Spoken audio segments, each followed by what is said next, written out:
যে বড় খবর দিকে নজর রাখতেই হচ্ছে, যেখানে মঙ্গলবার সকাল থেকে কার্বি আংলং এর বকলিয়া ঘাটে শুরু হয়েছে উচ্ছেদ অভিযান। জলসেচ বিভাগের মোট ৩৫০ বিঘা জমি দখল মুক্ত করার লক্ষ্যে কার্বি আংলং স্বশাসিত পরিষদ এবং কার্বি আংলং জেলা প্রশাসন এই সিদ্ধান্ত নিয়েছে। পুলনি সার্কেল আধিকারিকের কার্যালয় থেকে এই জমিতে বসবাসকারীদের নোটিশ জারি করা হয়েছিল। নোটিশ পেয়ে সোমবার রাতেই অনেকে বাড়িঘর ছেড়ে অন্যত্র সরে যায়, এমনটাই কিন্তু জানা যাচ্ছে। জানবো বিস্তারিত, রাজু জুড়ে গিয়েছে আমাদের সঙ্গে।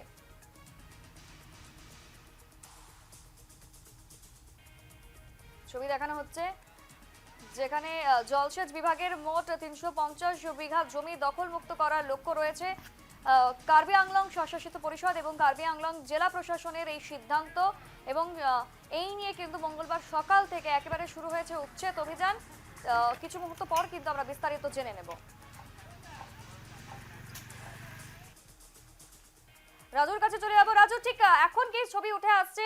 একেবারে সকাল থেকে উচ্ছেদ অভিযান চলছে, কতটা শান্তিপূর্ণ ভাবে সেখানে চলছে?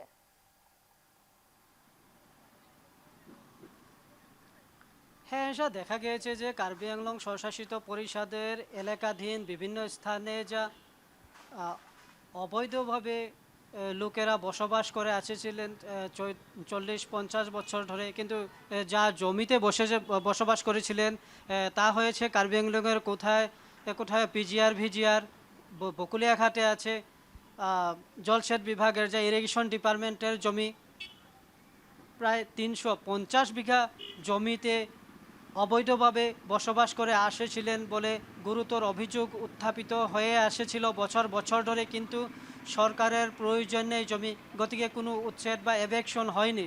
কিন্তু আজ দেখা গেছে ১.৫ মাস ধরে কার্বি আংলং স্বশাসিত পরিষদ, কার্বি আংলং জেলা প্রশাসন এবং ফুলনি সার্কেল অফিস থেকে ঠিক যেই বিষয়টি উঠে আসছে, আজ সকাল থেকে উচ্ছেদ অভিযান শুরু হয়েছে। ঠিক কতদিন আগে এই নোটিশ দেওয়া হয়েছিল সেখানকার স্থানীয়দের?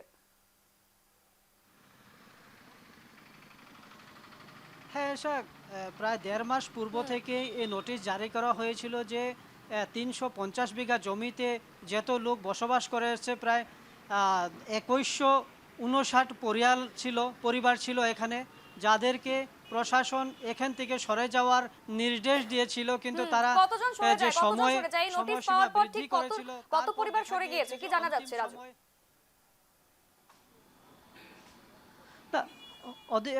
এখানে আমি উল্লেখ করতে চাই যে সংখ্যালঘু যথেষ্ট পরিয়াল ছিল, তারা পালিয়ে গেছে, এখান থেকে সরে গেছে।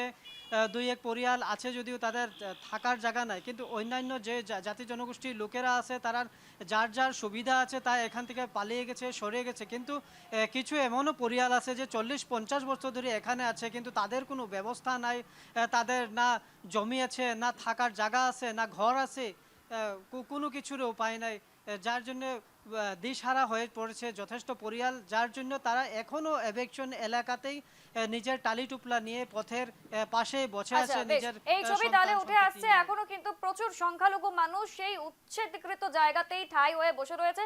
তোমাকে ধন্যবাদ। আমাদের সঙ্গে রাজু জুড়ে গিয়েছিল, এবং সকাল থেকে এই উচ্ছেদ অভিযান চলছে। ৩৫০ বিঘা জমি আজ দখল মুক্ত করার লক্ষ্য রয়েছে কার্বি আংলং স্বশাসিত পরিষদ এবং কার্বি আংলং জেলা প্রশাসনের, এবং সেই উচ্ছেদ অভিযান চলছে।